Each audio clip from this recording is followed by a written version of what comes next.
The first living organism remains one of science's ultimate puzzles.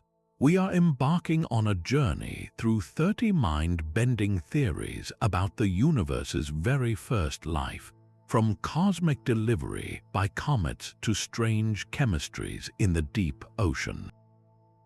By the end of this exploration, you will possess a complete framework for understanding our own cosmic ancestry. Could life have started on another world entirely? And what does the resilience of the simplest cells tell us about our own beginnings? What does it truly mean to be alive in a seemingly infinite cosmos?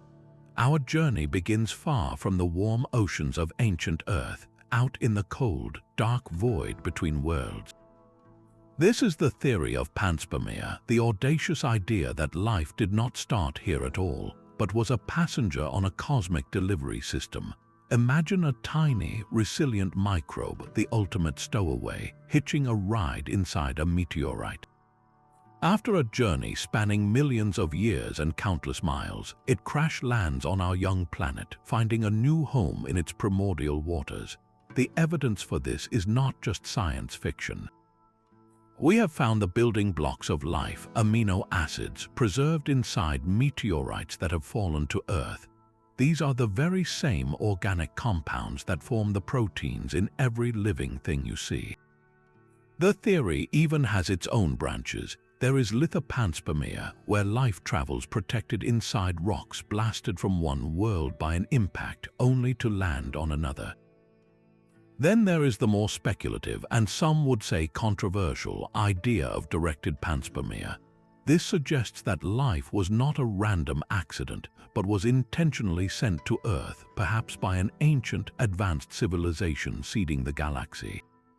Whether a random event or a deliberate act, panspermia offers a profound shift in perspective. It means that our most distant ancestor might not be a creature from this world, but a traveler from the stars. But if life did not arrive from the stars, then it must have been born right here. This brings us to one of the most enduring and elegant ideas, the theory of abiogenesis in a primordial soup. Picture the early Earth, a turbulent world of volcanic eruptions, lightning storms, and vast, warm oceans. Within these waters, a rich broth of simple chemicals was simmering. This was the primordial soup, and it was from this chaotic mixture that the first spark of life was thought to have emerged. The most famous evidence for this came in the 1950s with a groundbreaking experiment.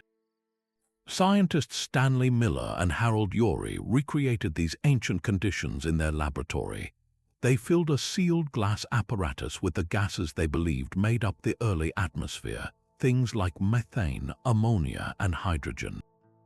Then they passed electrical sparks through it, mimicking lightning. In just a matter of days, the clear water turned a murky reddish-brown.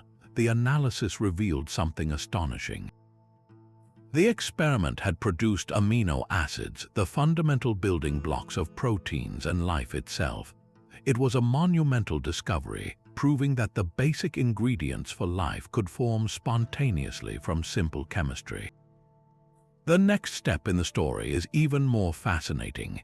How did these scattered building blocks assemble into something that could be called alive? The leading hypothesis points to a molecule called RNA, or ribonucleic acid. RNA is a versatile molecule. It can store genetic information, much like its more famous cousin DNA, but it can also act as an enzyme, speeding up chemical reactions. Scientists propose that in the primordial soup, short strands of RNA are formed by chance. Some of these strands might have had the ability to make copies of themselves. This was the dawn of replication, the most crucial step towards life. A self-replicating molecule is no longer just a chemical. It is a system with a purpose to make more of itself. This rna-world hypothesis suggests a time before cells, before DNA, when the entire planet was a laboratory for these competing, replicating molecules. Yet, for all its elegance, the primordial soup theory is not without its critics. The exact composition of Earth's early atmosphere is still debated, and some scientists argue the conditions in the Miller-Urey experiment were not entirely accurate. Others question how these fragile organic molecules could have concentrated enough in the vast ocean to form more complex structures. Was the true cradle of life not the open ocean, but a more protected, specialized environment? The search for the exact location of that first spark continues to drive science forward. The open ocean presents a real problem, a vast dilution of the very chemicals needed for life. But what if the cradle of life was not a sunlit pond, but a fortress of rock and fire in the eternal darkness of the deep sea? This is the theory of hydrothermal vents. Miles below the surface, where no sunlight ever penetrates, these are geological powerhouses. They form where seawater seeps into cracks in the ocean floor, is superheated by magma, and then erupts back out loaded with dissolved minerals. Around these vents, the water is a turbulent mix of scalding heat and freezing cold. It is a place of extremes, yet it teems with incredible life even today, from giant tube worms to bizarre, heat-loving microbes. For the origin of life, the magic lies in the chemistry. The vent fluid is rich in hydrogen, methane, and hydrogen sulfide. These chemicals can react to release energy, much like food does for our own cells. This chemical energy could have powered the very first metabolic processes, long before the evolution of photosynthesis. But there is another critical piece to this puzzle, the physical structure of the vents themselves. They are not just open plumes of hot water. They are often made of a porous rock full of microscopic compartments and channels. Think of it as a natural laboratory, a labyrinth of tiny reaction chambers. Within these protected spaces, the building blocks of life, like amino acids and fatty acids, would not have been diluted away. They could have become concentrated, bumping into each other and forming more complex molecules. The mineral walls of these chambers could have even acted as catalysts, speeding up the essential reactions. And then, something remarkable could have happened. Fatty acids, which naturally form tiny, bubble-like spheres in water, might have assembled around these busy chemical hubs. These bubbles are not alive, but they are a crucial prototype. They create a barrier, a primitive cell membrane that separates the inner chemistry from the outside world. Inside this protective shell, a self-replicating molecule like RNA could have gotten to work, using the vent's constant flow of energy and chemicals to sustain itself and grow. This theory paints a powerful picture. Life may not have begun in a calm, sun-drenched pool, but in the fiery, dynamic, and protected environment of a deep-sea chimney, born from the very geology of the planet itself. The transition from a chemical soup to a living system demands a molecule of incredible versatility. This is the heart of the rna-world hypothesis, a theory that proposes a revolutionary era in our planet's history, a time before DNA took command and before proteins existed to do the work. In this ancient world, a single type of molecule, ribonucleic acid or RNA, was the star performer.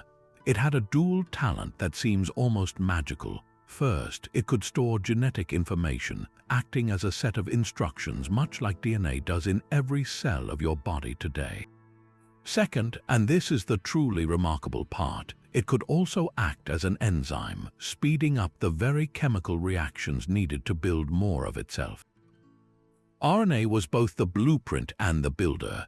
Imagine a single tool that is both the architect's plan and the hammer and nails. That was RNA. In the protected microchambers of a hydrothermal vent or a tidal pool, short strands of RNA could have formed by chance. Through random chemical shuffling, one of these strands might have stumbled upon the ability to copy itself.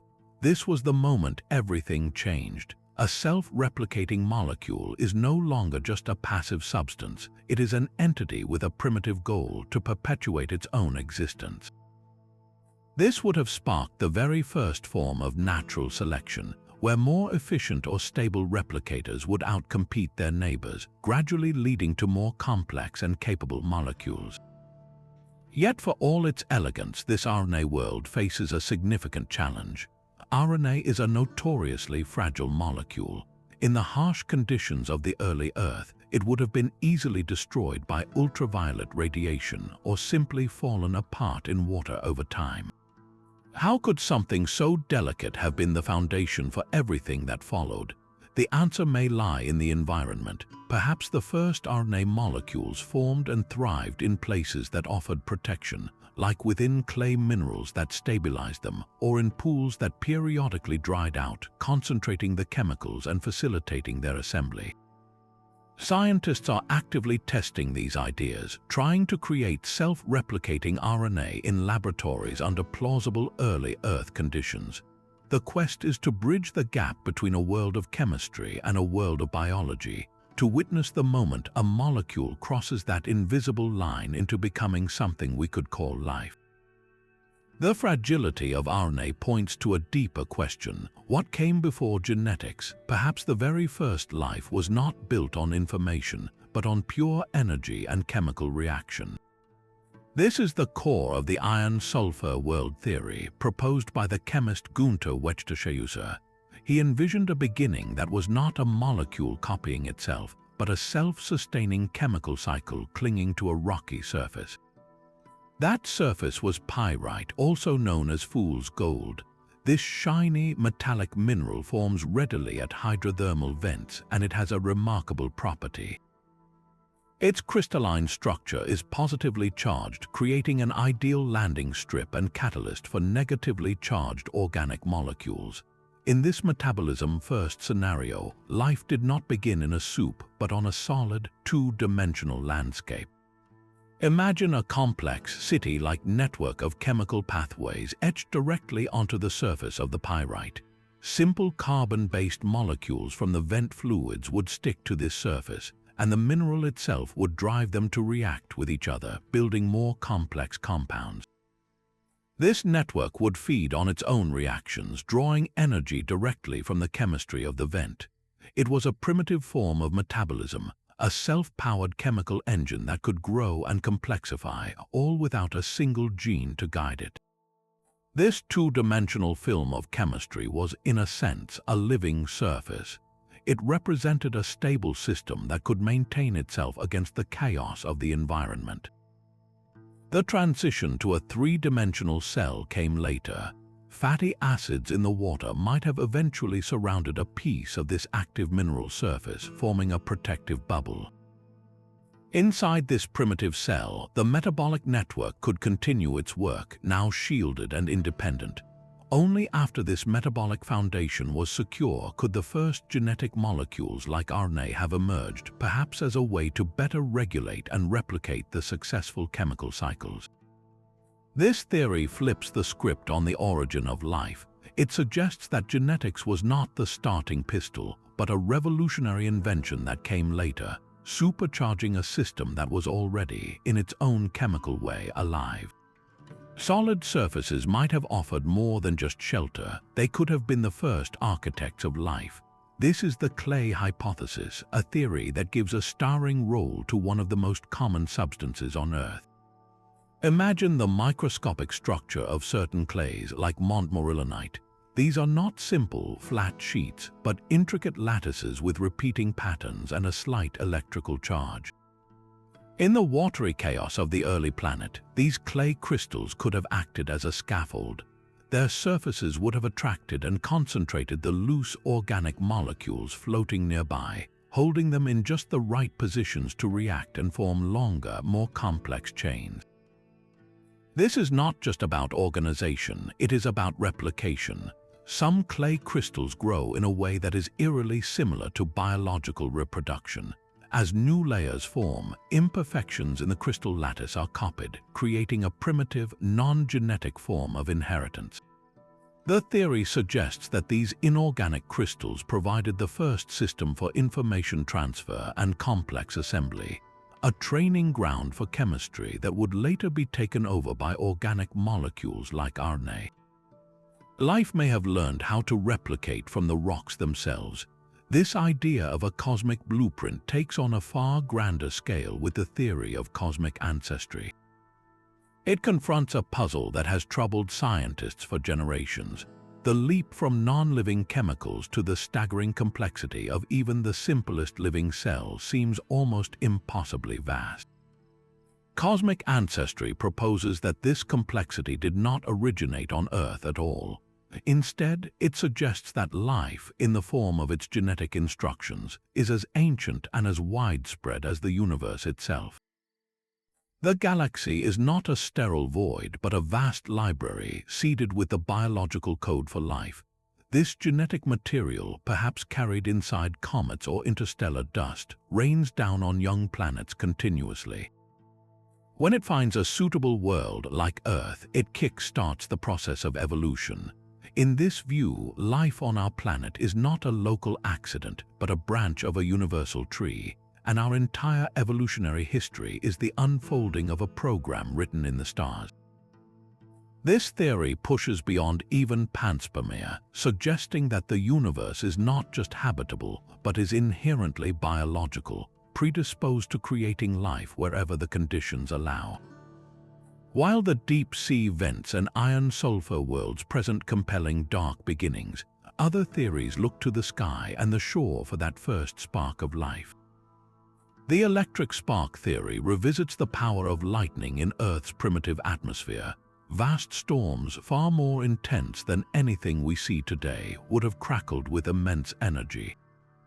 These colossal bolts of lightning were more than just a light show, they were natural chemistry sets. As the electricity ripped through the atmosphere, it could have broken apart simple molecules like water, methane, and ammonia, forcing the fragments to recombine into more complex organic compounds, including the essential amino acids and sugars of life. This process, similar to what Miller and Urey demonstrated, suggests that the very air we now breathe might have once been a factory for life's raw ingredients, with lightning acting as the relentless power source. Yet, creating the building blocks is one thing, assembling them into a cooperative system is another. This is where the community clay theory enriches the picture. Imagine the intricate, charged surfaces of clay minerals lining a quiet pond or a riverbed. These are not just passive scaffolds, but bustling social hubs for the earliest proto-organisms. Different primitive molecular systems, each with a slight advantage, might have gathered on these clay surfaces. One might be good at harvesting energy, while another could replicate a little faster. On the clay, they were held in close proximity, forced to interact, instead of a ruthless competition where only the strongest replicator survived. This theory suggests that cooperation won the day. These different systems could have begun to exchange materials and functions, eventually merging into a more complex, integrated whole.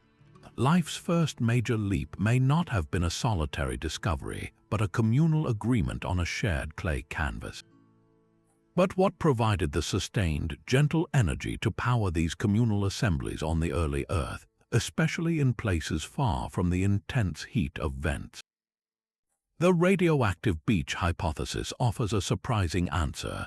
The ancient shores were not like our benign beaches today. They were likely strewn with sands rich in radioactive minerals like potassium-40 and uranium. These minerals constantly decay, releasing a steady, low-level radiation. This is not the violent radiation of a nuclear explosion, but a persistent whisper of energy lasting for millions of years. For delicate probiotic chemistry, this could have been the perfect catalyst. The radiation would have provided a constant, reliable trickle of energy to drive chemical reactions, helping to link small molecules into the long chains of proteins and genetic material. A stretch of radioactive sand, warmed by the sun and washed by the tides, could have acted as a natural battery, charging the reactions that led to the first collaborative communities of molecules and ultimately to life itself. Sunlight might have been a crucial ingredient we have overlooked. The zinc world theory shifts the cradle of life from the deep sea vents to shallow, sunlit pools, but with a metallic twist.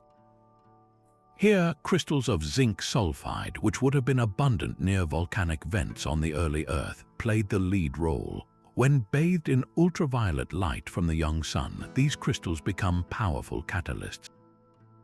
They can absorb the sun's energy and use it to drive chemical reactions, converting simple molecules like carbon dioxide into more complex organic compounds. This was not just a random soup, but a solar-powered metabolic workshop. The zinc sulfide surfaces acted as a stage, organizing the chemistry and providing the sustained energy needed to build the first self-sustaining cycles, a metabolism born from the marriage of light and metal. Yet this process creates another, more subtle mystery. The molecules of life possess a strange-handedness, a property known as chirality. Many organic molecules, including amino acids, come in two mirror image forms like a pair of gloves. You would expect a random chemical process to produce a 50-50 mix of both left-handed and right-handed versions. But every protein in every living thing on Earth is built exclusively from left-handed amino acids. This is the chiral pool problem. How did life make this universal choice? One compelling theory points back to the stars. The polarized light from distant neutron stars or the specific conditions on interstellar dust grains could have created a slight initial bias, a tiny excess of one form over the other. Once this small imbalance existed, the process of synthesis and replication could have amplified it, like a snowball rolling downhill, until the entire system was locked into using only left-handed building blocks. This fundamental asymmetry might be a fossilized signature of our cosmic origins. After establishing this molecular preference, life needed a home. The lipid world theory suggests that the first information systems were not made of RNA but of fat. Lipid molecules are amphiphilic, meaning one end is attracted to water while the other end repels it. This causes them to spontaneously form hollow spheres and vesicles in water, creating a natural barrier between an inside and an outside. These lipid bubbles were not just passive bags. Some lipids can catalyze the formation of other, identical lipids, leading to a form of self-replication. Different lipid vesicles with slightly different compositions could have competed for resources. The most stable or efficient ones would have persisted, creating a primitive form of selection based not on genes, but on the physical and chemical properties of the membrane itself. Inside these stable, self-replicating compartments, the other pieces of the puzzle, like RNA, could have found a safe haven to develop, eventually leading to the cooperative system that became the first true cell. The vast clouds of interstellar dust are far from empty. Drifting within them are complex carbon-based molecules known as polycyclic aromatic hydrocarbons, or PAHs. You can think of these as flat, multi-ringed structures like tiny, microscopic pieces of graphene or soot. In the cold vacuum of space, these PAHs are incredibly stable and abundant. The PAH world theory suggests they were the universe's first ready-made platforms for life. When delivered to the early Earth by comets and meteorites, these sturdy molecular tiles could have collected in shallow pools or on clay surfaces. Their flat, wide shapes provided a perfect surface for other probiotic molecules to gather and react, potentially forming the first primitive metabolic systems or even acting as a scaffold for the assembly of early genetic material. They offered a head start, a foundation of cosmic complexity upon which the chemistry of life could build. This idea that life is an inherent property of cosmic material connects to a much broader physical principle. The thermodynamic dissipation theory proposes that life is not a bizarre accident, but an inevitable outcome of the universe's fundamental laws.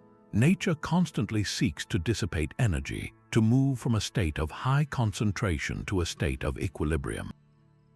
A hurricane, for instance, is a highly organized structure that forms to efficiently dissipate the thermal energy stored in warm ocean waters.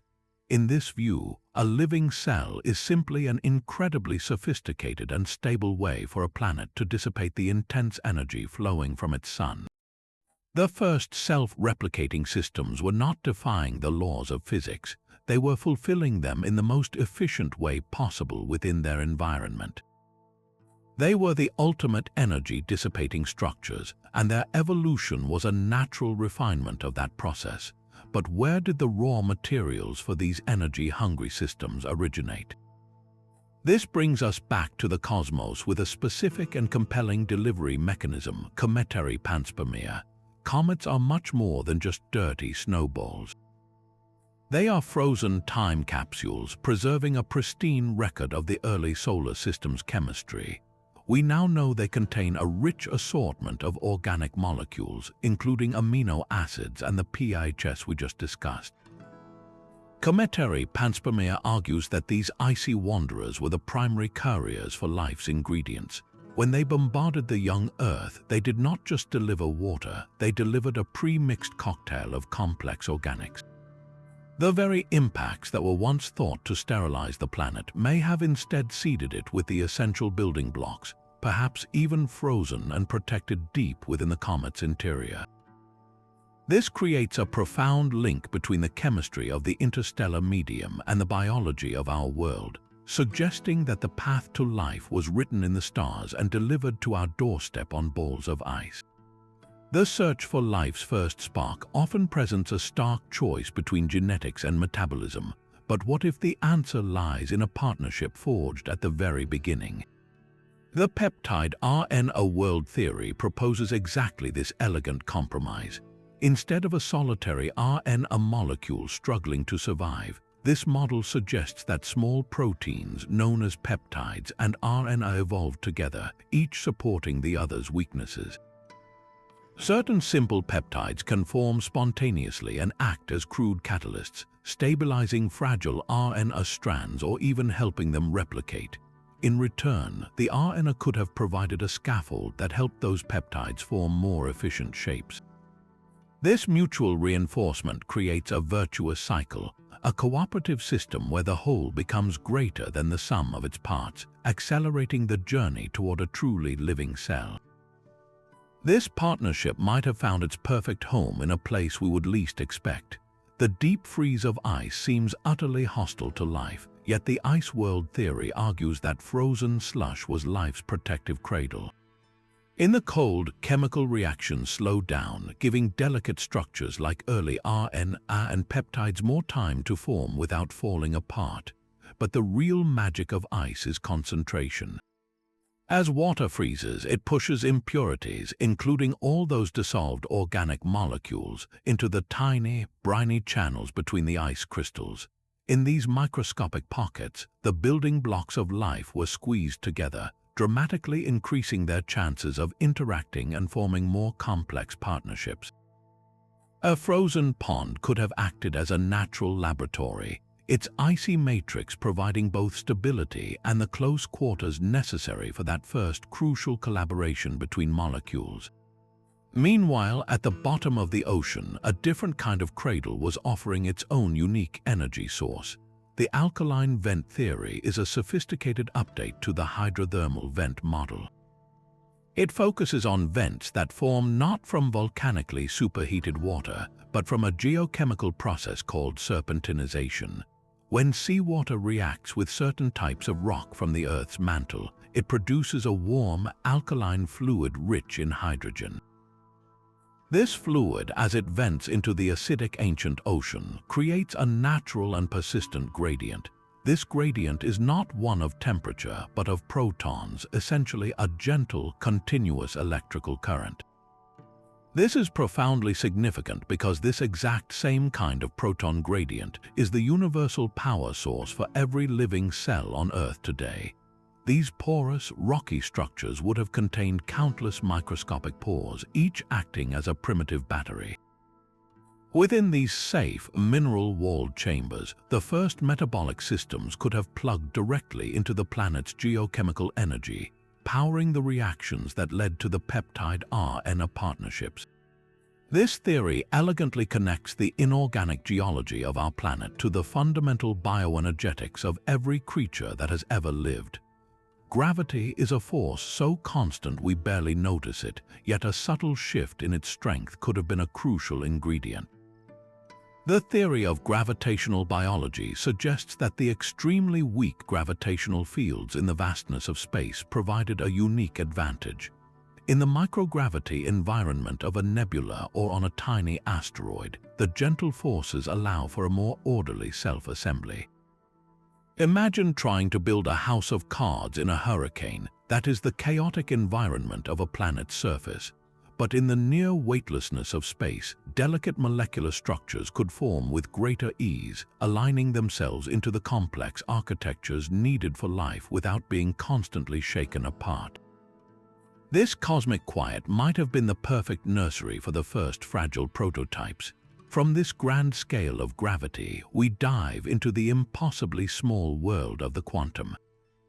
Quantum biology is revealing that the spooky rules governing subatomic particles are not confined to physics labs. Processes like quantum tunneling and quantum coherence might have been active participants in the first biochemical reactions.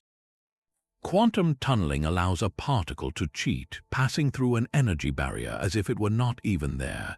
In the earliest cells, this could have enabled chemical reactions to occur that would otherwise be too slow or energetically impossible, giving a vital boost to primitive metabolisms. Meanwhile, quantum coherence suggests that molecules involved in energy transfer, like those in photosynthesis, can exist in multiple states at once, exploring all possible pathways to find the most efficient one. Life may have learned to harness the bizarre magic of the quantum realm to cross the threshold from chemistry to biology. But what if the entire process did not happen here at all? The theory of a Martian origin forces us to look next door. Billions of years ago, Mars was a wet world with rivers, lakes, and a thicker atmosphere. Crucially, it is a smaller planet than Earth, meaning it cooled faster. While our own world was still a molten hellscape, Mars may have offered a stable, habitable environment millions of years earlier. If life did spark there, it could have been blasted into space by an asteroid impact. We know that Martian meteorites have landed on Earth, and experiments have shown that certain hardy microbes can survive the shock of launch, the vacuum of space, and the fiery re-entry. It is a compelling chain of possibility. Life may have arisen on a now barren world, only to find its true flowering on the fertile planet we call home, making us all potentially the descendants of Martian immigrants. Viruses are often cast as mere invaders, but their role in our deep past might be far more creative. Viral eukaryogenesis presents a radical idea that the very cell which makes up your body, a complex eukaryotic cell, exists because of an ancient viral infection. Billions of years ago, the planet was dominated by simple, small prokaryotes, similar to modern bacteria. The leap to a larger, complex cell with a nucleus and organelles seemed impossibly vast. The theory suggests a smaller, archaeal cell was infected by a virus. Instead of destroying its host, this virus somehow persisted, and its genetic material became permanently integrated. This viral DNA may have provided the blueprint for the cell nucleus, a protected command center. In another monumental event, a bacterium was engulfed but not digested, becoming the mitochondria, the powerhouse of the cell. This grand merger, potentially mediated by viral genes, created the first composite cell, the ancestor of all plants, animals, and fungi. We are all, in a sense, the product of a primordial symbiosis between different forms of life, with viruses acting as the unexpected architects of complexity. This moves us from pure chemistry into the realm of information and meaning. The semiotic theory argues that the true threshold of life was not a chemical reaction, but the birth of signification. A rock does not represent anything other than itself, but a strand of DNA or even a self-replicating RNA molecule is a sign. It carries information that stands for something else, the structure of a protein, the regulation of a metabolism. Life began when molecules started to act as a code, when chemistry acquired a language. This was the moment a molecule was no longer just an object but became an instruction. This emergence of representation allowed for open-ended evolution, where new meanings could be created and inherited. It frames life not as a substance, but as a process of constant communication, both within an organism and with its environment. That relationship between life and environment is the core of the Gaia hypothesis in its original form. It proposes that our planet itself functions as a vast, self-regulating system. From the very beginning, life did not simply adapt to a passive world. It actively transformed and maintained its own conditions. The earliest microbes, for instance, began altering the atmosphere, pumping out oxygen as a waste product, which in turn triggered an ice age and forced the evolution of new life forms that could use that oxygen. This created a feedback loop where life and the planet became a single, intertwined process. The origin of life, in this view, was not an isolated event in a pond or a vent. It was the ignition of a planetary-scale engine, a system where biology and geology became locked in a dance that has kept the Earth habitable for billions of years. We are not just living on a planet, we are part of a living planet, a single, complex entity whose story began with that very first self-sustaining chemical sign. Certain molecules might have formed the first social networks, not competing in isolation but thriving through mutual support. This is the idea of autocatalytic sets, a theory where life began not with a single superstar molecule, but with an entire community of chemicals that catalyzed each other's creation. Imagine a group of artisans, each one skilled at making a specific tool, but they trade their creations in such a way that every tool is needed to make another. A makes a part for B, B makes a part for C, and C makes the part that A needs to start the cycle again. This closed loop of production is self-sustaining. In a primordial pond, a set of different organic molecules could have achieved this same feat. Each molecule in the network would have acted as a catalyst, speeding up the reaction that produced another member of the set. Once established, this web of chemistry would be incredibly robust, maintaining itself against disruption and even growing. It represents a system that is almost alive, a cooperative economy of molecules that fuels its own existence from within. For such a complex network to operate, it needed a reliable and versatile energy currency. This is where the phosphorus world theory comes into focus. While carbon gets all the attention for forming life structure, phosphorus is the silent maestro conducting the energy flow. Its unique chemistry allows it to form high-energy bonds, acting as the perfect link in molecules like adenosine triphosphate, or ATP, which is the universal energy currency in every single cell today. Without phosphorus, energy cannot be easily stored, transferred, or spent on demand. The theory argues that the incorporation of phosphorus into early chemistry was not a late addition, but the pivotal moment that supercharged prebiotic systems. It allowed autocatalytic sets to manage their energy with far greater efficiency, powering the synthesis of longer chains and more complex structures. The presence of soluble phosphorus minerals, perhaps delivered by meteorites, could have been the final piece that turned a sustainable chemical community into a dynamic, growing one. But where could such a primordial system have drawn its initial, fundamental energy from? Not from the sun or from vents, but from the very fabric of the cosmos itself. One of the most speculative theories points to the afterglow of creation. The cosmic microwave background radiation is the faint, cold whisper of the Big Bang, a uniform bath of light that permeates every cubic inch of the universe. Today, it is incredibly weak, but in the distant past it was far more energetic. Billions of years ago, this radiation would have been powerful enough to potentially influence chemistry. The theory suggests this universal energy field could have acted as a gentle, cosmic catalyst, providing a subtle push to prebiotic reactions across the galaxy. It is a breathtaking thought that the same echo of the universe's birth might have also been the quiet hum that encouraged the first stirrings of life, linking our most intimate origins directly to the grandest event in all of existence. That first glimmer of light sensitivity would have been a quiet revolution. The photosynthetic theory proposes that some of the earliest life forms were not feeding on chemicals from a vent, but were instead learning to harvest energy directly from the sun.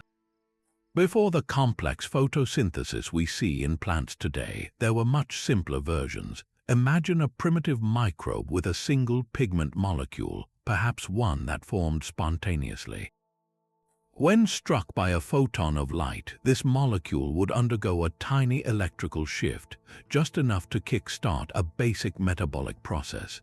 This was not about producing oxygen, but about using light as a gentle, constant battery charger.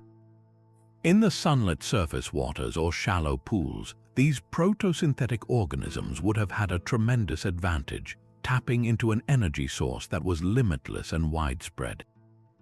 This gentle harnessing of light could have powered the early biochemical networks, providing a stable foundation for life to diversify and complexify long before the atmosphere filled with oxygen. Yet this entire grand narrative of beginnings, from vents to light harvesters, rests on one colossal assumption: that the universe we are observing is fundamentally real. The simulation hypothesis presents a challenge that is impossible to ignore. This idea suggests that our reality, from the largest galaxy to the very first self-replicating molecule, is not base reality, but an incredibly advanced computational construct. The origin of life, in this view, was not a random chemical accident, but a programmed event, a line of code executed within a cosmic simulation. What would this mean for our quest? If true, the laws of physics and chemistry we study are not the bedrock of existence, but merely the rules of the simulation, the operating system of a reality designed by some higher intelligence. The very constraints that make abiogenesis seem so difficult, like the chirality of amino acids or the fragility of RNA, might not be fundamental barriers, but designed parameters to make the simulation interesting or to guide the outcome. This hypothesis reframes our entire search. We are no longer just scientists uncovering history. We are potentially characters in a story, trying to reverse engineer the plot written by our creators. While it can feel like a philosophical dead end, it also adds a layer of profound wonder to every discovery. Each amino acid found in a meteorite, each self-replicating molecule created in a lab, becomes a clue not just to our past, but to the nature of our reality itself. Our planet teems with life, a vibrant testament to a process that began billions of years ago. Yet this very success story leads us to a profound and unsettling silence. If life is a cosmic imperative, a natural outcome of universal laws, then the sheer vastness of the galaxy should be buzzing with activity. This contradiction is the heart of the Fermi paradox, a simple question with staggering implications. Where is everybody? The answer may lie in which origin theory is correct. If life emerges easily through processes like abiogenesis in a primordial soup or is routinely seeded by comets, then the universe should be a crowded arena. The silence of the cosmos becomes deeply ominous, suggesting something must be systematically silencing civilizations before they can make their presence known. This is the premise of the Great Filter, a hypothetical barrier that prevents life from progressing to interstellar communication. Perhaps the filter is behind us, and the origin of life itself is that barrier. In this scenario, the chain of events that led from chemistry to biology was not a common recipe, but a fantastically rare fluke, a statistical miracle that happened only once in our entire galaxy. The theories we have explored paint very different pictures of this probability. The iron-sulfur world and alkaline vent theories suggest life is a predictable outgrowth of planetary geology, likely to occur on any wet, rocky world with the right chemistry. This makes life seem almost inevitable, a cosmic imperative. But if that is true, the Great Filter must lie ahead of us in our future, a looming catastrophe that has erased all other civilizations. The rare Earth hypothesis takes the opposite view. It argues that the specific conditions needed for life's origin and sustained evolution are so precise and interconnected that they are exceptionally rare. It was not just the presence of a primordial soup, but the exact mix of elements, the stability of our orbit, the presence of a large moon to stabilize our tilt, and a host of other fortunate circumstances. In this light, our planet may be a lonely oasis, and the silence is simply the sound of an empty neighborhood. The simulation hypothesis offers another, more philosophical answer. If we are in a simulation, the programmers may have designed it to be a single-player experience, or populated it with civilizations that are deliberately isolated from one another. The paradox vanishes if the universe is not what it seems. Each theory of life's origin recalibrates our place in the cosmos. Are we a common occurrence, a rare jewel, or a character in a story whose rules we cannot fully know? The silence of the stars is a mirror, reflecting our deepest questions about the nature of life itself. The silent, empty cosmos forces us to reconsider the very definition of a habitable world. For decades, we imagined life required a gentle, sun-warmed pond, but the discovery of extremophiles has shattered that placid image. These are organisms that do not just survive in conditions we once thought lethal, they thrive in them. In the crushing pressures and scalding temperatures of deep-sea hydrothermal vents, entire ecosystems flourish, powered not by the sun but by chemical energy from the Earth's core. In acidic streams as corrosive as battery acid, in the super-saline waters of dead seas, and even in the intense radiation surrounding nuclear reactor cores, life has found a way. This resilience is not a rare oddity, it is a fundamental feature of biology, and it points directly back to our own beginnings. The first life on Earth was almost certainly an extremophile, born into a world that was itself an extreme environment, a planet of volcanic fury, a toxic atmosphere, and punishing radiation. These modern organisms are not freaks of nature, they are living relics providing us with a window into what the earliest organisms must have been like. Consider the tardigrade, often called the water bear. This microscopic, eight-legged animal is almost indestructible. It can withstand temperatures from near absolute zero to well above the boiling point of water. It can survive the vacuum of space and doses of radiation that would be instantly fatal to any other animal. When conditions turn deadly, it enters a state of suspended animation, drying out into a tiny, lifeless-seeming speck called a ton, only to reanimate years or even decades later when water returns. The tardigrade is a powerful model for how the first multicellular life might have endured the harsh swings of the early Earth, but for the very first single-celled organisms we look to the archaea. These single-celled microbes, distinct from bacteria, are the true masters of extreme environments. Certain species of archaea live exclusively in the boiling effluent of hydrothermal vents, their very cellular machinery adapted to function at temperatures that would cook the proteins of any other life form. Others thrive in highly acidic or alkaline conditions, maintaining a delicate internal balance against an overwhelming external gradient. What do these modern survivors tell us about our ancient ancestors? They demonstrate that life is incredibly tenacious, capable of exploiting even the most hostile niches. This suggests that the cradle of life was not a placid, temperate pool, but a dynamic, energetic, and likely extreme setting.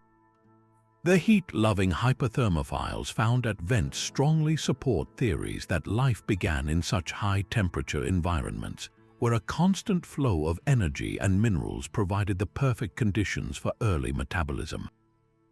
The acid-loving extremophites lend credence to ideas that life could have started in acidic volcanic pools or within the proton-rich gradients of alkaline vents. Their existence proves that the biochemical machinery of life is far more flexible and robust than we ever imagined. The first living cell did not need a gentle world, it needed a world with a consistent and powerful energy source, and the ability to build a protective barrier between its inner workings and a chaotic outside. Extremophiles are that blueprint in action, showing us that life is not a delicate flame, but a stubborn spark, one that can catch and hold in the most unexpected and demanding of places. But how do we find evidence of something so ancient and tiny? The search for the first life is a cosmic detective story, and the clues are called biosignatures. These are chemical, physical, or structural traces that can only be, or are most likely to be, produced by living systems. On Earth, scientists act like geological historians, hunting for these faint signatures in the oldest rocks on the planet. One of the most powerful chemical biosignatures involves the subtle preferences of life for certain isotopes. Elements like carbon come in different weights or isotopes. Life, in its metabolic processes, tends to preferentially use the lighter isotope of carbon, carbon-12, over the heavier carbon-13.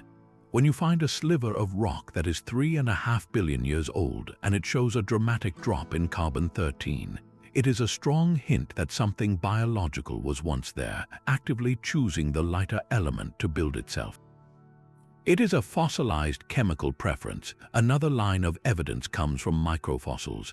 These are not the bones of dinosaurs, but the imprints of microscopic cells themselves, preserved in fine-grained sedimentary rock like chert. Finding them is incredibly difficult. You are looking for microscopic shapes, often just simple spheres or filaments, in rocks that have been twisted, heated, and compressed over billions of years. The challenge is that nature can make shapes that look deceptively biological.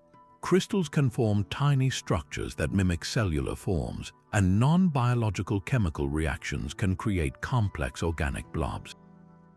How can we be sure a microscopic shape is a true fossil and not a geological fake?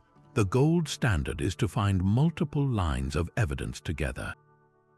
A promising microfossil would not only have the right shape, but also be found in a rock layer that formed in an ancient aquatic environment, and chemical analysis would hopefully show that carbon isotope ratio, the biological signature, concentrated within that very structure. This multi-pronged approach is what turns a maybe into a probable. Now, take this entire forensic toolkit and point it at the sky. The search for biosignatures is the guiding principle in our quest to find life beyond Earth. When we analyze the atmosphere of a distant exoplanet with telescopes like the James Webb, we are not looking for little green men, we are looking for chemical imbalances. A planet with large amounts of oxygen and methane coexisting in its atmosphere would be a tremendous signal. On a dead world, these gases react with each other and disappear. Their persistent presence would suggest something, perhaps life, is constantly replenishing them. Similarly, finding complex organic molecules like phosphine in the atmosphere of a rocky planet would be a stunning discovery. As on Earth, phosphine is only known to be produced by life or in industrial laboratories. The great caution, however, is the same as on Earth, the problem of false positives. We must always ask, could a volcano, a hydrothermal vent, or some strange, unknown geochemical process create this same signature without any life at all?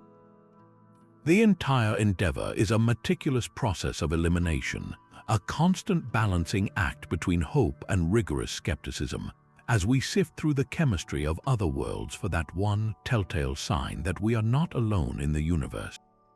These modern detective hunts for ancient biosignatures are complemented by a bold new endeavor, the attempt to build life from scratch in the laboratory. Scientists are not merely searching for clues to our past, they are actively trying to recreate it, to witness the very transition from non-living chemistry to a living system. This field of synthetic life research asks a profound question. If we can assemble a living cell from basic chemical components, will we finally understand how it happened naturally billions of years ago? One of the most stunning achievements in this area is the creation of a synthetic cell. Researchers took the entire genetic code from one species of bacterium, synthesized it piece by piece in a machine, and then inserted this artificial genome into a different bacterial cell whose own DNA had been removed. This synthetic genome booted up the recipient cell, which then began to divide and behave according to the new instructions it had been given. While this is not creating life from non-life, it demonstrates a breathtaking level of mastery over the machinery of life. It tells us that the information stored in DNA is both comprehensible and transferable, a powerful validation that life operates on a set of decipherable chemical principles. But to get closer to the true origin, we must go back further before DNA existed. This is where the quest for self-replicating RNA becomes so critical. Remember the RNA-world hypothesis, which posits RNA as the first genetic and catalytic molecule. Scientists have now succeeded in creating RNA molecules in the lab that can catalyze their own replication. They are not just passive templates, they are active participants in making more of themselves. In one remarkable experiment, a single type of RNA enzyme was engineered to build copies of itself that were even more efficient at replication than the original. This is a laboratory demonstration of molecular evolution in action, a process that could have driven the increasing complexity of the earliest life. These experiments lend enormous credibility to the idea that an RNA world was not just possible but probable. They show that the leap from a self-replicating molecule to a system capable of Darwinian evolution is a small, natural step.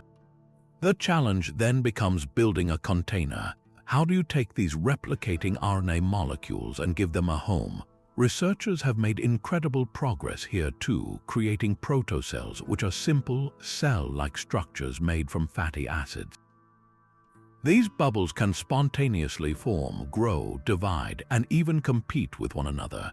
In a stunning synthesis, scientists have managed to encapsulate self-replicating RNA inside these protocells. The RNA replicates inside its protective fatty bubble, and as it does so, the protocell itself grows and eventually divides, distributing the RNA to its daughter cells. This is a stunningly lifelike process, all achieved with nothing but simple chemicals that would have been available on the early Earth.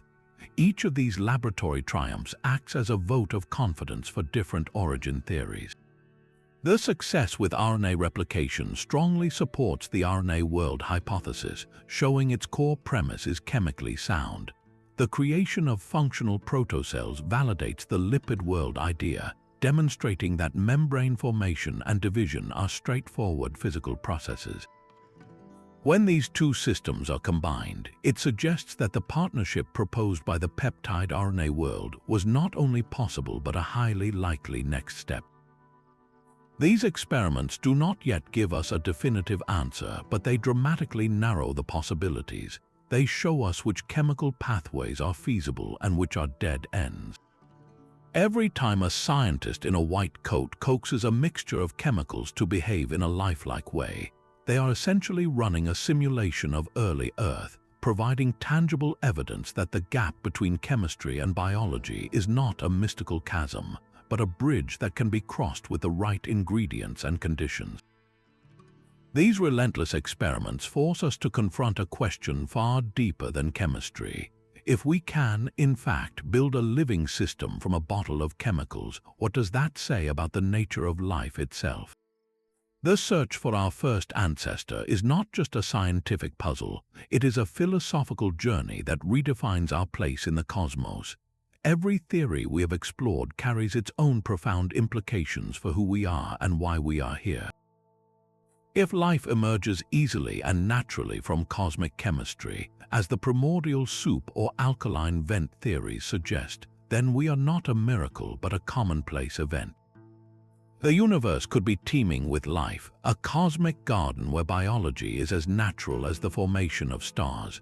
This perspective, rooted in reductionism, asserts that life is not governed by any special force or essence, but is entirely reducible to the predictable interactions of atoms and molecules. There is no magic spark, only complex chemistry. In this view, humanity is a beautiful but utterly natural expression of universal physical laws. We are cosmic citizens, part of a vast, interconnected web of existence that is likely woven throughout the galaxy. But what if the opposite is true? What if the rare Earth hypothesis is correct and the chain of events that led to us was a statistical fluke of unimaginable rarity? This would mean that our pale blue dot is a cosmic sanctuary, a lonely island of meaning in an endless, silent sea. This isolation carries a terrifying and awesome responsibility. If we are the universe's only chance to know itself, then our survival and our stewardship of this planet become the most important tasks in all of existence. This directly challenges the old idea of vitalism, the belief that life is sustained by a non-physical force or spirit that cannot be explained by chemistry alone. The success of synthetic biology in mimicking life's processes has made vitalism a difficult position to hold in modern science. Yet, the sheer, breathtaking complexity of even the simplest cell can still evoke a sense of wonder that feels like more than just the sum of its chemical parts. This leads us to the ancient question of teleology, the idea that nature has a purpose or a goal. Does the origin of life point toward a grand design? The theory of cosmic ancestry, and especially the simulation hypothesis, inject a modern form of teleology into the debate.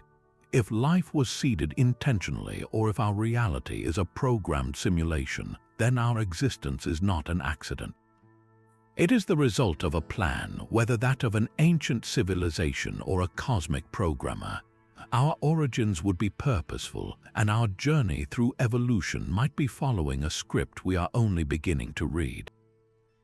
This stands in stark contrast to the blind, undirected processes of natural selection that dominate biological thinking. So which is it? Are we a magnificent accident, the product of blind chance in a universe without purpose? Or are we the intended outcome of a cosmos that is inherently biased toward life, or even consciousness? The answer to how life began does more than just fill a page in a textbook. It tells us whether we are cosmic orphans or cosmic heirs, whether the universe is indifferent to our existence or is, in some profound way, our true home. The silence of the stars is not just an absence of signals, it is a canvas upon which we are forced to paint our own meaning, guided by the ghost of our very first ancestor. The silent questions of our past are now guiding the most ambitious searches of our future. Astrobiology, the science of seeking life beyond Earth, is transforming from speculation into a rigorous field of exploration, with a fleet of missions set to probe the very worlds that might hold the answers. These expeditions are not random guesses, they are direct tests of the theories we have been exploring. If life truly began in the protected, energy-rich environments of hydrothermal vents, then the subsurface oceans of icy moons are our best bet for finding it again. The mantra has become simple: follow the water, but more precisely, follow the energy and the chemistry. Mars, our dusty neighbor, is the immediate target. While its surface is barren today, ancient river deltas and lakebeds are etched into its landscape, telling a story of a wet and potentially habitable past. The Perseverance rover is right now collecting core samples from the most promising of these ancient environments, sealing them in pristine tubes for a future mission to bring back to Earth. The goal is to find a biosignature, that telltale chemical or structural evidence of past life, locked in Martian rock for billions of years. Finding it would suggest that abiogenesis is not an Earth-bound miracle, but a process that can ignite independently on neighboring worlds. But what if life did not just spark on Mars, but was carried there or from there, as the theory of panspermia suggests? Returning a piece of Mars could reveal whether its ancient chemistry mirrors our own, a potential clue to a shared cosmic ancestry. Beyond Mars, the search moves to the icy moons of the outer solar system, where the theories of alkaline vents and ice worlds find their ultimate testing ground. Jupiter's moon, Europa, is believed to harbor a vast, global saltwater ocean beneath its icy crust, containing more than twice the water of all Earth's oceans combined. The upcoming Europa Clipper mission will not land, but it will perform dozens of close flybys, using radar to penetrate the ice and measure the ocean's depth, while other instruments will analyze the composition of plumes that may be venting from cracks in the surface. It is looking for the chemical energy that could power life, the very gradients proposed by the alkaline vent theory. Even more tantalizing is Saturn's moon Enceladus. We already know it has a subsurface ocean that erupts into space through giant geysers at its south pole. The Cassini spacecraft flew through these plumes and detected silica nanoparticles, a sign of ongoing hydrothermal activity on the seafloor, and a clear confirmation that this tiny moon has the three things life needs: liquid water, organic molecules, and a source of chemical energy. A future mission, perhaps a lander that can analyze these plume particles directly, could be designed to look for complex organic molecules or even the molecular handedness that is a signature of biology. Then there is the bizarre world of Titan, Saturn's largest moon. It is a place unlike any other, with rivers and lakes not of water but of liquid methane and ethane. This is a test for a completely different kind of biogenesis, one that might not rely on water at all. The Dragonfly mission, a rotorcraft lander scheduled to launch in the late 2020s, will hop across Titan's surface, sampling its organic, rich sands. It will investigate the kind of complex probiotic chemistry that might occur in a cold hydrocarbon soup, probing whether the principles of life are so universal that they could arise from a completely different set of ingredients. Each of these missions carries a suite of instruments that are marvels of miniaturization and purpose, from mass spectrometers that can weigh and identify molecules to microscopes that could potentially image a fossilized microbe. They are not just looking for life as we know it, but for the pathways that lead to life. A single positive result from any of these worlds would do more than just prove we are not alone. It would tell us that the transition from chemistry to biology is a cosmic imperative, a natural progression written into the laws of the universe. The great silence would be broken not by a message, but by a molecule, a discovery that would forever change our understanding of what it means to be alive in a universe that is perhaps brimming with life. This fine-tuning of the universe is so precise it feels like a cosmic conspiracy. We exist in a reality where the fundamental constants seem perfectly dialed in for life. The force of gravity, the strength of the nuclear forces, the mass of an electron, if any of these values were altered by even a minuscule fraction, the universe as we know it would not exist. Stars would not form, complex atoms would never arise, and life would be an utter impossibility. This observation leads us directly to the controversial anthropic principle. In its simplest form, it states that the universe must have the properties we observe because if it did not, we would not be here to observe it. It sounds almost tautological, a statement of the obvious. But its implications for the origin of life are profound. Does this fine-tuning mean that the emergence of life was a necessary, almost inevitable outcome of a universe built with these specific settings? Or does it merely mean we are the lucky winners in a cosmic lottery, living in the one universe among a near infinity of others where the numbers just happen to come up right? One interpretation suggests a universe with a built-in bias for complexity and consciousness. In this view, life is not a random accident but a fundamental feature of a cosmos whose laws are predisposed to create observers. The constants are not random, they are the recipe for us.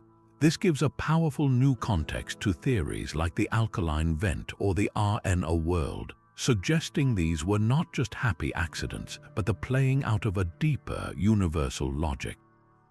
The other, more humbling interpretation is that we are the beneficiaries of sheer, unimaginable chance. This is the multiverse idea, where our universe is just one bubble in a vast foam of universes, each with its own random set of physical laws. In almost all of them, the constants are wrong, and those universes remain dark, empty, and lifeless. We simply find ourselves in the one where the numbers work. Our existence and the origin of life that led to us is then not a product of design but a selection effect. We could not possibly observe any other kind of universe. So when we look back at that first living organism, are we seeing the result of a cosmic plan, or the only outcome we could ever have witnessed? The answer reshapes our entire story, from a solitary spark in a dark void to a moment the universe was waiting for all along. This silence from the stars might not be peaceful but predatory. The Great Filter hypothesis presents a chilling answer to the Fermi paradox, suggesting a cosmic bottleneck that ruthlessly prunes the tree of life before it can spread across the galaxy. Perhaps the universe is not empty, but full of hunters hiding in a dark forest, where any civilization foolish enough to announce its presence is swiftly eliminated. Within this terrifying framework, the origin of life takes on a new and ominous significance. What if the very first spark, that miraculous transition from chemistry to biology, is itself the Great Filter? The countless steps we have explored, from the formation of self-replicating RNA to the encapsulation of a metabolic network within a protocell, might represent a chain of cosmic luck so improbable that it has only happened once in our entire galactic neighborhood. The silence would then be the sound of a sterile universe, and we would be the lone winners of a lottery with odds beyond comprehension. This idea transforms our search for our own origins into a quest to understand our cosmic solitude.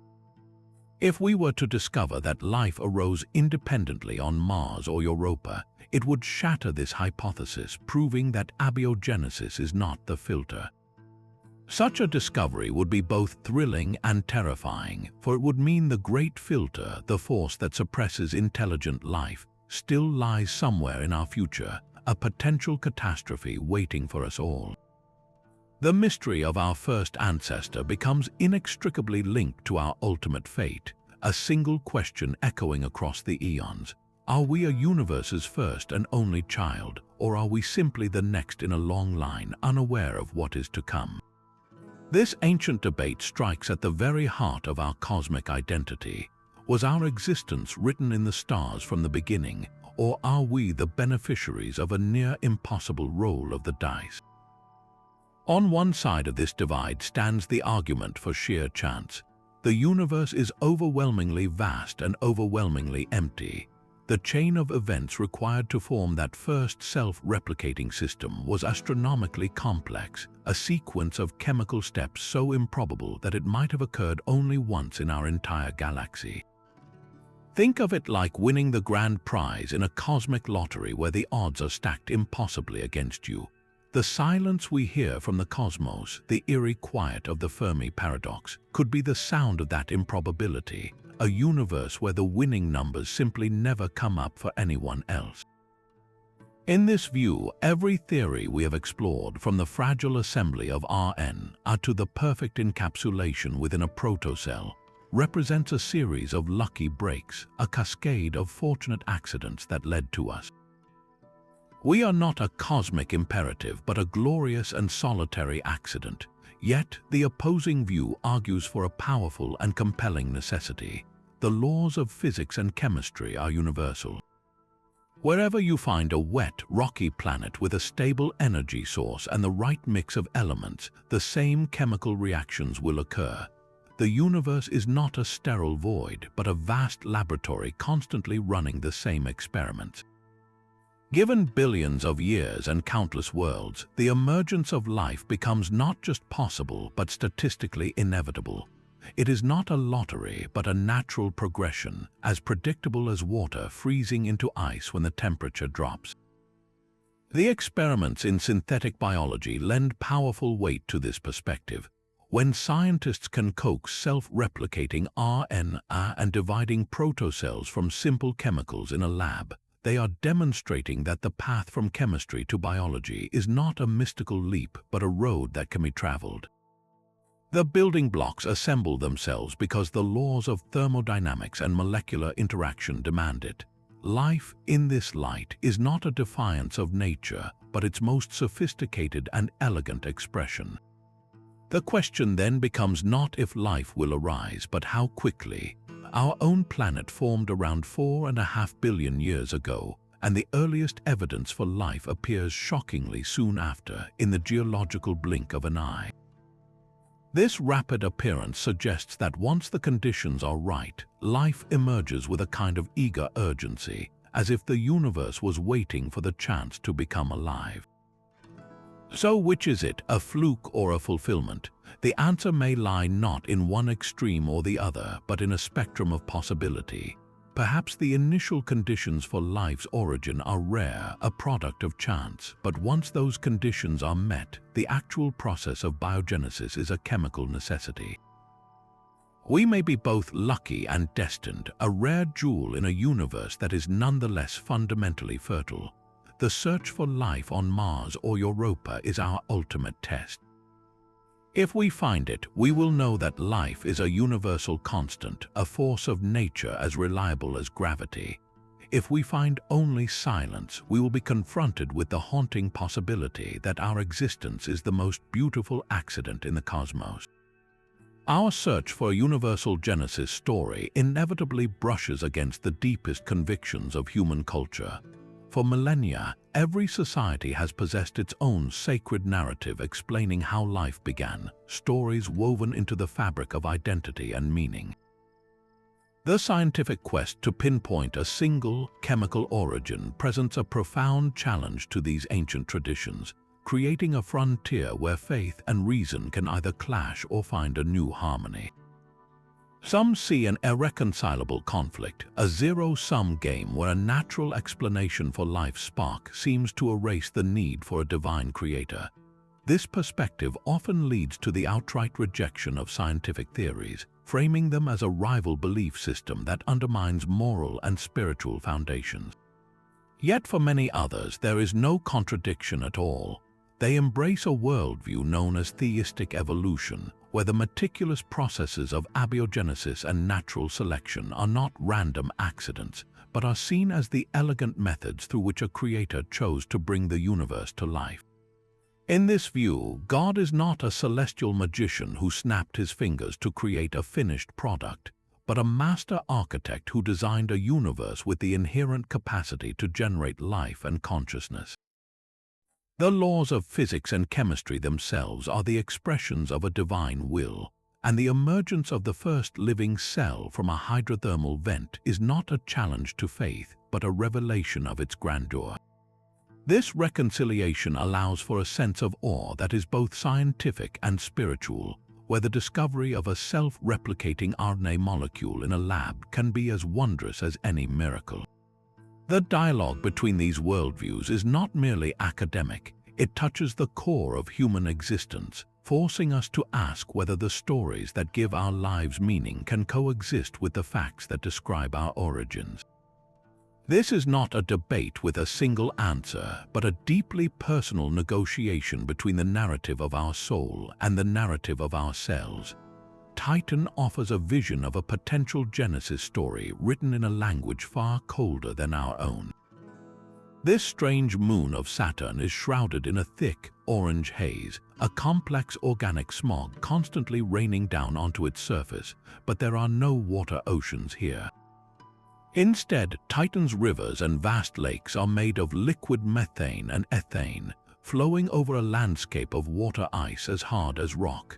The upcoming Dragonfly mission will explore this frozen, hydrocarbon world, not by sailing its methane seas but by flying across its dunes. It is searching for something profound, evidence of probiotic chemistry. On Earth, life built itself from carbon compounds in water. On Titan, the same carbon chemistry is happening, but using liquid methane as its solvent. This is a test of a fundamental principle. Is the drive toward complexity so universal that it can operate with a completely different set of ingredients? Finding complex organic molecules on Titan would not necessarily mean we have found life, but it would powerfully demonstrate that the initial steps toward biology can occur under a stunning variety of conditions. The universe seems to be experimenting everywhere it can. This local search within our solar system is now complemented by a view of staggering cosmic abundance. Our telescopes have confirmed the existence of thousands of planets orbiting other stars. We call these exoplanets, and a significant number of them reside within the habitable zone, that tantalizing orbital distance where temperatures could allow liquid water to exist on a rocky surface. The sheer number of these worlds is the most compelling data point we have. If life emerges naturally from chemistry wherever the conditions are right, then the galaxy should be filled with biological activity.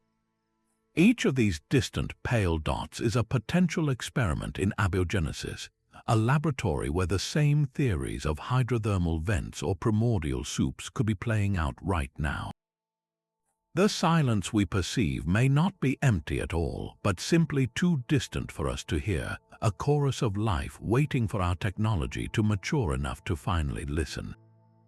Viruses are often seen as biological pirates, but their story might be far older and more fundamental. The virus-first theory reimagines these tiny entities not as degenerate life forms, but as living relics from a time before cells even existed. In the ancient RNA world we discussed, self-replicating RNA molecules were competing and evolving. The virus-first hypothesis suggests that some of these naked RNA strands became the very first viruses. They were not parasites yet because there were no hosts to parasitize. They were simply genetic elements replicating freely in the primordial chemical soup. Their entire existence was, and still is, centered on one primal function, replication. This makes them a compelling candidate for a transitional stage between complex chemistry and a true cellular organism. They represent a simpler, more minimalist path to a system that can evolve. Think of them not as invaders, but as the original free agents in a molecular world. This perspective forces a dramatic rethink of our definition of life itself. We typically define life by a checklist: metabolism, growth, response to stimuli, and reproduction. But viruses blur every line. They cannot metabolize food for energy. They do not grow. They only replicate by hijacking the machinery of a true cell. By our own rigid definitions, they are not alive. Yet they possess genes, they evolve through natural selection, and their history is deeply woven into the genome of every living thing. If viruses are indeed remnants of the pre-cellular world, then our definition of life may be too narrow. Perhaps life is not a binary state of on or off, but a spectrum. The first replicating RNA molecules were at one end, modern cells are at the other, and viruses exist in a gray area in between, a perpetual echo of life's earliest, simplest form. This theory reframes the entire narrative of our origins, suggesting that the world of biology began not with a cell, but with a code, and that code learned to replicate long before it learned to build a home. This transition from chemistry to biology was fundamentally a shift from simple reactions to a system that could process information. The true hallmark of life is not merely metabolism, but the ability to store, copy, and execute instructions. Think of the difference between a campfire and a computer. A fire is a complex chemical process, releasing energy as it consumes fuel, but it holds no blueprint, no plan for building another fire. Life, from its very first moment, was different. It was a system that contained a message, a set of commands that could be read and translated into action. The Great Leap was the invention of a digital code, a molecular language that could preserve information against the constant decay of the physical world. How did this happen? How did a swirling mix of chemicals stumble upon the concept of a persistent memory? The journey likely began with molecules that were simply good at making copies of their own shape. In the chaotic early Earth, a molecule that could even crudely replicate itself had an immense advantage. It was no longer just a substance, it was a pattern that could spread. But this analog copying, where one molecule directly templates another, is prone to errors and is limited in the amount of information it can hold. The revolutionary breakthrough was the move to a digital system, a code where information is stored in a sequence of discrete units like letters in an alphabet. This is the genius of DNA and its probable predecessor, RNA. Instead of a molecule having to be a direct physical mold, it could act as a stable archive. The sequence of chemical bases in RNA or DNA, the familiar A, C, G, and U or T, is like a string of ones and zeros in a computer program. This sequence is abstract. It does not look like the protein it codes for, but it can be faithfully copied and translated. This abstraction is the key to open-ended evolution. It allows for an almost infinite variety of instructions to be written, stored, and passed down. The first self-replicating RNA molecules were the pioneers of this system, acting as both the stored program and the machine that ran it. But for this system to become robust, a division of labor was essential. DNA eventually became the supreme library, a highly stable and protected repository for the long-term genetic code. RNA became the versatile messenger, carrying copies of specific instructions from the library to the workshops of the cell. And proteins became the active workforce, the sophisticated machines and tools that carry out the vast majority of cellular functions. This separation created a powerful, stable architecture for information processing. The cell became a tiny universe where data flows in a continuous loop, from archival storage to active execution, with constant feedback from the environment shaping the code itself through natural selection. This is why information is the core of life. A rock does not respond to its environment with a pre-programmed set of instructions. A bacterium does. It senses nutrients and moves toward them. It repairs its own structure, and it replicates its entire informational core. Life is, at its heart, a process that fights against the universe's tendency toward disorder and forgetfulness by building and maintaining intricate, self-correcting patterns of information. This foundational shift from a chemical state to an informational state is what truly separates the living from the non-living, and it all began with that first molecule that learned not just to be, but to mean something. The ultimate breakthrough in understanding our own genesis may not come from a fossil, but from a signal. While we dig into ancient rocks on Earth, a new generation of telescopes is turning its gaze outward, searching for the chemical signatures of life on distant exoplanets.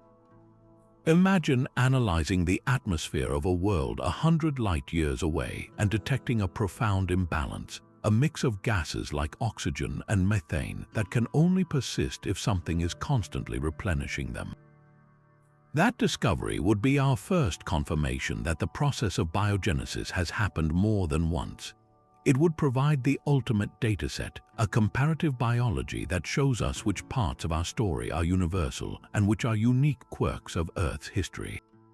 But to move from detecting hints to reading the full story, we need a new kind of laboratory. The chemical pathways that led to the first cell are impossibly complex, a web of reactions too intricate for even our most powerful supercomputers to simulate fully. This is where quantum computers could change everything.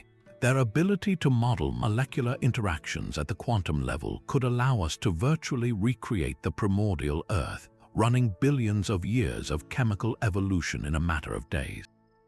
We could test every theory from the iron-sulfur world to the lipid world, watching in real time to see which combinations of energy, minerals, and molecules reliably cross the threshold into self-replication.